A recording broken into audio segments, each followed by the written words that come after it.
Salam sejahtera teman-teman mahasiswa semuanya. Saat hari ini kita akan masuk ke dalam materi kita, yaitu terkait konsep negara hukum. Sebentar saya akan share slide-nya. Baik, saya berharap teman-teman mahasiswa semuanya bisa kita sama-sama menyimak materi ini dengan baik mengenai konsep negara hukum.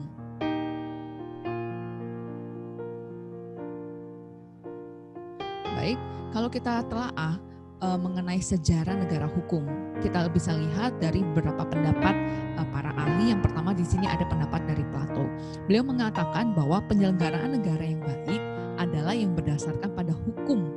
Hukum di sini digarisbawahi kata kuncinya oleh Plato, yaitu hukum atau pengaturan yang baik. Oleh sebab itu, benang merah yang bisa kita tarik dari kesimpulan Plato adalah sebuah negara bisa dikategorikan baik kalau dia mempunyai hukum atau pengaturan yang baik pula, gitu. Dan kemudian dipertegas kembali oleh Aristoteles yang menyatakan bahwa negara yang baik adalah negara yang diperintahkan dengan konstitusi dan kedaulatan hukum. Sekali lagi bahwa pernyataan Plato ini dipertegas kembali oleh Aristoteles yang menyatakan bahwa negara yang baik itu harus juga mempunyai konstitusi atau kedaulatan hukum. Ya, jadi kesimpulan dari kedua para ahli ini menyatakan dan mengingatkan kita bahwa sebuah negara yang baik adalah negara yang mempunyai hukum atau kedaulatan hukum yang baik pula. Nah, unsur negara hukum kita bisa lihat ada beberapa unsur dari sebuah negara hukum. Jadi ketika kita ingin melihat atau menyatakan bahwa negara tersebut ada negara hukum atau tidak, kita bisa melihat dari beberapa unsur. Yang pertama, sebuah negara hukum pasti ada perlindungan terhadap hak asasi manusia. Dan kemudian yang kedua, ada pemisahan atau pembagian kekuasaan dalam rangka untuk menjamin terselenggaranya HAM tersebut atau hak asasi manusia tersebut. Dan yang ketiga adalah pemerintahan yang berdasarkan pada peraturan perundang-undangan. Ya, yang keempat adalah peradilan administrasi dalam perselisihan. Yang kelima ada supremasi aturan-aturan hukum, boleh dihukum kalau melanggar. Kemudian ada yang selanjutnya adalah equality before the law, bahwa semua orang mempunyai kedudukan yang sama di hadapan hukum. Yang terakhir adalah terjaminnya hak-hak manusia oleh undang-undang dan jurisprudensi atau putusan pengadilan. Ini adalah unsur-unsur dari sebuah negara hukum. Jadi jika ingin menilai bahwa negara tersebut merupakan negara hukum atau tidak, kita harus menganalisis satu persatu dari unsur-unsur ini sudah tercapai atau belum, ya. Dan selanjutnya, asal-usul HAN dalam sebuah negara hukum. Negara hukum itu disebut dengan Rechtsstaat, ya. Kemudian sistem hukum di Indonesia itu kita kenal dengan sistem hukum civil law, ya. Kekuasaan tersebut itu didelegasikan. Artinya kekuasaan hukum itu didelegasikan ke pejabat administratif yang membuat pengarahan kepada hakim tentang bagaimana memutuskan sebuah sengketa, ya. Kemudian penyempurnaan terkait dengan konsepsi negara hukum yang pertama adalah sistem pemerintahannya itu berdasarkan pada kedaulatan rakyat. Jadi tidak heran bahwa negara hukum itu kedaulatannya itu berada di rakyat gitu. Yang kedua adalah pemerintahan yang berdasarkan hukum. Ada jaminan HAM, ada pembagian kekuasaan, ada pengawasan badan peradilan yang bebas dan mandiri. Kemudian ada peran masyarakat yang konkret dan nyata dalam mengawasi kebijakan pemerintahan. Dan kemudian ada sistem ekonomi yang merata. Ini ada penyempurnaan dari sebuah konsep negara hukum, ya. Namun tapi unsurnya kita bisa lihat dari slide-nya sebelumnya yang tadi saya jelaskan. Kemudian sebuah negara hukum yang demokratis. Jadi negara hukum tadinya dikatakan bahwa negara hukum itu kedaulatannya berada di tangan rakyat yang diatur di dalam konstitusi dan peraturan perundang-undangan, ya. Jadi negara hukum itu harusnya demokrasi, mempunyai demokrasi, yaitu ada partisipasi dan kepentingan rakyat yang diakomodir di dalam sebuah negara hukum. Maaf, ya saya balik ke slide sebelumnya bahwa di sini dikatakan bahwa sistem pemerintahannya itu harus berdasarkan dengan kedaulatan rakyat.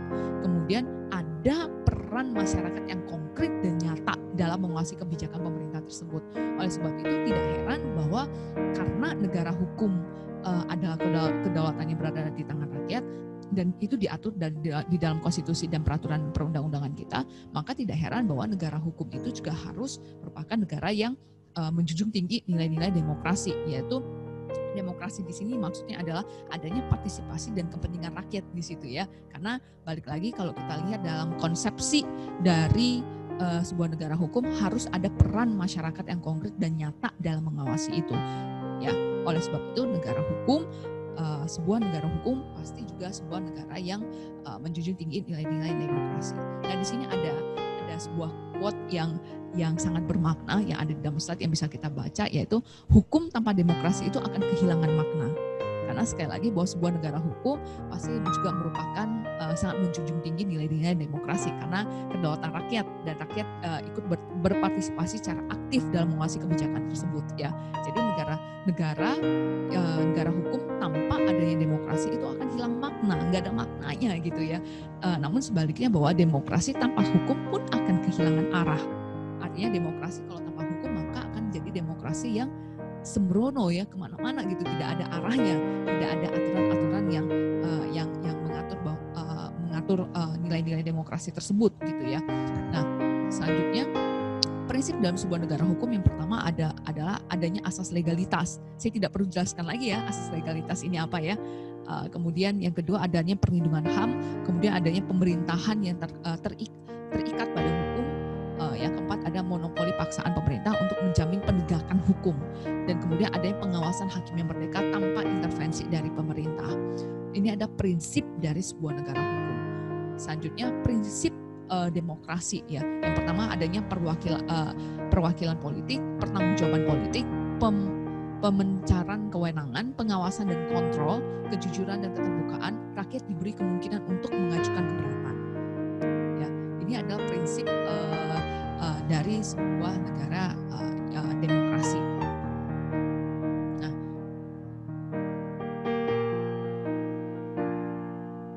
teman-teman semuanya, bahwa dijelaskan kembali dalam kesimpulan dari pertemuan ini bahwa sebuah negara hukum harus dilihat dari berbagai unsur. Jadi ketika kita ingin mengklaim bahwa negara tersebut ada negara hukum, kita harus lihat kembali unsur-unsur yang tadi. Dan kemudian saya ingatkan kembali pernyataan dari Plato dan Aristoteles tadi menyatakan bahwa sebuah negara yang baik itu harusnya mempunyai juga hukum atau aturan yang baik gitu. Ya, oleh sebab itu ketika negara tersebut ingin menjadi negara yang baik, dia harus punya sebuah hukum atau konstitusi yang baik pula dalam mengaturnya. Ya, yang tentunya memenuhi syarat-syarat atau unsur-unsur dari sebuah negara hukum tersebut gitu. Nah, lanjut tadi juga saya katakan bahwa sebuah negara hukum itu mempunyai kedaulatan yang tertinggi, yaitu berada di tangan rakyat. Oleh sebab itu, sebuah negara hukum juga menjunjung tinggi nilai-nilai demokrasi. Tadi di quote yang terakhir saya sebutkan bahwa negara hukum tanpa adanya demokrasi itu tidak ada nilainya, tapi sebaliknya kalau ada demokrasi tanpa hukum itu pun akan kehilangan arah. Nah, mari kita sama-sama bisa juga melihat atau mengkaji kembali apakah Indonesia merupakan negara hukum. Tidak hanya lihat dari segi normatifnya saja, tapi kita juga bisa menganalisisnya dikaitkan dengan berbagai unsur-unsur negara hukum yang tadi. Sekian dari saya, terima kasih, sampai jumpa kembali di pertemuan selanjutnya.